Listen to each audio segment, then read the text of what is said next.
Hello, everyone. Welcome back. This is a Donoram monologue podcast. This is one of the solo ventures. I am your host, your sole host for these, Beau. And I said that like I didn't know what my name was. Beau? But I am Beau, and I will be hosting this one. And our sponsor for this week is once again Ashley Luann K. And she could be found on Instagram. We have provided a link to that Instagram in the description of this video, in the comment section, or depending on what platform you're looking at, you will find a link to her Instagram there.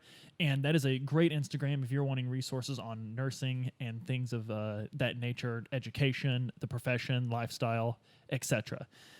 Very happy to be back with you guys. I've been gone for a while doing those ones from my house. And those were kind of cool, but they weren't like being back here. And today, Adam asked me the other day what a significant year in gaming was, and I think in the 90s specifically. And I can't think of a more significant year of gaming for me than 1999. 1999 was Final Fantasy VIII. It was EverQuest. A lot of things that just really shook everything up. And of course, the Sega Dreamcast. I am holding the Sega Sports model. So right there we have an interesting story. Sega Sports was never a huge deal, and you kind of hear you guys remember that? CD trays clacking. Sega Sports was attempted to be made a big deal by Sega because, of course, they could not get the deal to get EA Sports games on the Sega Dreamcast, and of course, Sega famously said, we don't need EA Sports games to succeed. Of course, the Dreamcast did not succeed. I highly doubt it was because of the absence of EA Sports games. But anyway, I love the Dreamcast. The Dreamcast, and I'm not the first person to say this on the internet, was cursed by being too far ahead of its time. This model here just happens to have it. I'm happy I have it. There's a modem on this. The Sega Dreamcast was fully capable of net play. Right out of the box. Most people got a modem, and the modem's removable. I haven't removed it in a while, so I'm not going to try, because most of you are probably listening to this anyway, not watching it. But it had a modem on it. It was fully, and the neat thing about the Dreamcast, I remember when it first came out, was a lot of see, in 1999, like, the internet existed and it had been around for a few years, but what most people find strange is not everyone had it. Like, it wasn't like everyone just got up one morning and we all had the internet. There was a lot of people still didn't have home computers, and I remember a lot of my friends, their first access to an internet browser or email or anything of that nature was a Sega Dreamcast. So that was something that was really cool about the Dreamcast, was just that access it provided. Of course, Phantasy Star Online, a game that had a huge cult following for years to come. There's still private servers playing Phantasy Star Online. It was one of the first MMO experiences for a lot of people. And because of that modem, because of this design and everything, the Dreamcast was sort of a precursor to this big boy right here, the PlayStation 2. And I personally feel the PlayStation 2 is what killed the Dreamcast. And I say I personally feel like it. That's like saying I personally feel like Dave Mustaine was a guitar player in Metallica before he founded Megadeth. Of course he was. It's just one of those things that your dad says that he thinks is an unknown fact, but everyone knows. But anyway, so that's sort of what happened. September 9th, 1999, 9999, was when the Dreamcast came out. They did that on purpose.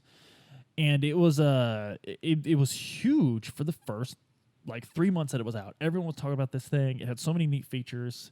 It had this wacky controller that everyone loved, and I still kind of like it. It's super comfortable to hold. It's just not great for playing video games. Of course, it only has the 2 triggers. We are used to 4, an L1 and an R1, L1, L2, R1, and R2 on our systems nowadays. The Gamecube would also only have 2 triggers, but the Gamecube didn't count because Nintendo went with a different strategy after the Nintendo 64, which we'll talk about in another video. That's an entirely different subject. But so enough of the cold hard facts. I just love the Dreamcast, man. It didn't work out, and that sort of stinks. But because I remember I was a freshman in high school from the fall of 2001 to the spring of 2002, and I remember in my second semester, the 2002 semester, I remember stores in the mall were selling these for $40 a pop. That was like 2 years after they came out, like 3 years after they came out. It was deader than a doornail. The PlayStation 2 here had been out for 2 years already, and it was just mopping up the markets. This little guy couldn't keep up, and but I love it. It represented Sega's risk taking perfectly. Sega took a risk with the system itself, but also with its games. It was porting a lot of arcades over, like a lot of their arcades, like Crazy Taxi, things of that nature. And it was a great way to play fighting games. It's still the preferred way to play Street Fighter 3. People love this because it was a perfect arcade port, which had not really happened before this. The PlayStation wasn't capable of it and everything. But I guess the thesis of this video kind of is that the Dreamcast didn't fail on its own. It failed because it was beaten, I guess is what I'm trying to say. It was just flat out beaten by... we've only got two of the other... I think there's an Xbox floating around here somewhere, but I'm not about to bring... That's heavy and huge. But, yeah, the GameCube... Now, the GameCube is really similar. You've got the 4 ports, 4 controller ports, 4 people can play locally all at the same time. Weirdo design, stuff of that nature. Still like that it had a carry handle on it, and Melee players to this day still appreciate that. It, of course, eventually, I don't know, doesn't look like Adam had the modem. No, he did not. Adam did not have the modem. So Adam could not play the Phantasy Star reissue that came out for this. So there's an interesting fact. Almost all of the first-party Sega games that were famous on the Dreamcast, before the Dreamcast was even discontinued, wound up on here. Almost all of them. Some of them better versions of what was available on the Dreamcast. Because, of course, the Dreamcast came out. It was the first of the 6th generation. And that sort of cursed it to still be operating on a lot of what the 5th generation had. This guy was, I don't know, 2nd or 3rd? 3rd, maybe? No, this guy was 2nd, then this guy, then I think this guy being the GameCube, for those of you listening, and then I think the Xbox. Correct me if I'm wrong. GameCube might have been last. It's between the GameCube and the Xbox for being last, obviously, but everything that was on here, Sonic Adventure came out as Sonic Adventure DX, Sonic Adventure 2 came out as Sonic Adventure 2 Battle, which is just the ultimate version of that game. Everyone loves that version. And then eventually, near the end of the 6th generation's lifespan, Sega was just developing titles for all the systems originally, not just porting over their old Dreamcast ones. But again, the Dreamcast was super ambitious. There was a game called Shenmue. I don't know if many of you remember. It just recently got a second sequel. Shenmue 3 just came out for the PlayStation 4 and PC. And it was a huge risk in that it was an adventure. It was an adventure game like the old point-click titles, but with, you know, more modern controls and everything. But you didn't really fight a lot, and all your fights for the first part of the game were just active time things where an X appeared on the screen, so you hit X and stuff like that. And then you got to sort of a Virtua Fighter kind of brawl thing eventually, but not that many fights happen in the game. And it's mostly just you exploring and writing notes and trying to find out where the guy that offed your dad went to. So it's heavy on the exploration, heavy on the exploration. And it just wasn't a game that would have succeeded 5 years before it came out. But it did, and it's just one of those things we remember so fondly from the Dreamcast. But ultimately, yeah, the Dreamcast was just beaten into the dirt by the PlayStation 2. The PlayStation 2 actually absolutely dominated. I think the PlayStation 2 is still the best-selling home console of all time. Because what did the PlayStation 2 have that everyone else didn't? A DVD player. It was actually a cheaper way to get a DVD player than regular DVD players were when it came out. And, of course, you had Final Fantasy X, Kingdom Hearts, all these great exclusive first-party titles. God of War, the first 2 were for the PlayStation 2. And so, yeah, the Dreamcast never stood a chance where it was. And it was sort of the beginning. It was the end of Sega. And Sega already lost the console war with the Saturn. It had already been beaten to a pulp. So this was sort of its swan song, but I'm so glad they went ahead and gave it to us. And probably the quirkiest, weirdest, and coolest part of the Sega Dreamcast legacy was the VMU, the Visual Memory Unit. This thing was just awesome.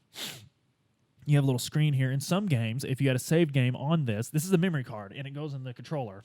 Like, it just slots in the controller. You have 2 slots for 2 memory cards or VMUs. And in the game, you have a little screen here that displays on your controller.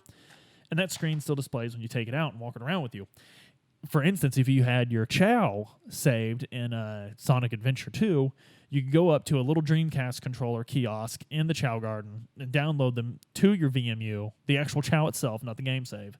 And you had a virtual pet that you just walked around with all day. It was really cool. It was a couple of years after the whole Tamagotchi craze had died out, but we all remembered it again because of the VMU. But so ultimately, you probably didn't know a lot of people that had a Dreamcast because they just didn't sell a lot, because most kids, where I was from, it was rare to get a game system. You just didn't get every single one every time they came out. There was a few people that had them all, and you mostly just made friends with those kids to play those games. You only had one sitting at the house. And most kids were banking on getting that Christmas 2000 PS2, and were willing to skip over the Christmas 1999 Dreamcast so their parents could do that. But, so yeah, in the end, the Dreamcast didn't fail. It was just absolutely knocked out of the ring by other systems, in my opinion. And I guess that's what I'm trying to say, because everyone always wants to go over what the Dreamcast did wrong. And the fact of the matter is, Dreamcast did everything right, and we can tell that because several things from the Dreamcast wound up on all these other 6th-gen systems. All of them, in fact. And I guess you could argue that maybe the way development moved was just that these things would be there anyway. Like, this is just the way the whole industry was going. But I think there's too many coincidences in the Dreamcast design winding up on all these other things. And the one I'm disappointed in the most that didn't wind up on other things is, of course, the VMU, the Visual Memory Unit. I think that's just so fun. And I don't remember VMUs being... No, I do. They were expensive. They were horribly expensive. A 128K memory card for your PlayStation 2 was a much better deal. But, of course, the Xbox and the 6th Gen destroyed the memory card because, of course, the Xbox had internal storage. I do remember there was a version of the 360 that came out without internal storage. That's the one I got when I got a 360 because it was cheaper, and you could use memory cards on it. And I remember even just one generation away from memory cards, having that, just being like, dude, isn't it neat? Don't you remember memory cards? And we were reminiscing about something that had happened just 2 years earlier. So, but yeah, that's my defense of the Dreamcast. If you have a chance to play a Dreamcast, I would strongly suggest doing. And I know that these games have been re-released like crazy. You could probably buy any game that was worth it from the Dreamcast, like Jet Set Radio, Jet Grind Radio, depending on what region you're in, stuff like that. These are excellent games. They're all available, but to play them natively on the Dreamcast would be great. Adam's favorite JRPG of all time was available for the Dreamcast, Skies of Arcadia. Of course, I don't think he played the Dreamcast version. I think he played the GameCube version. He just confirmed he played the GameCube one, which the GameCube one, you don't have as many random battles, and load times are expedited immensely. So it is the better version. But again, I think there's something about the charm of playing on the original Dreamcast, and I never can get over just how comfortable this controller is. I know that's probably weird for people to hear, but I really like it. And an interesting fact about GameCube, about Dreamcasts, is there is a certain, let's see here, if you can find out when your particular model was manufactured through serial number or something. It's a very, very interesting fact about it, and it's not something we would condone, but you can actually just burn an ISO into a CDR and play it natively without chipping your Dreamcast. You don't need any modification to it at all. A burnt CD minus R, has to be a CD minus R, will actually play a burnt Dreamcast game. Don't do that, but it is an interesting fact. And another interesting fact, this model, all Sega Sports models, just happen to be capable of doing that. Don't do it. I am emphatically stating that Donoram takes a harsh stance against the piracy of video games.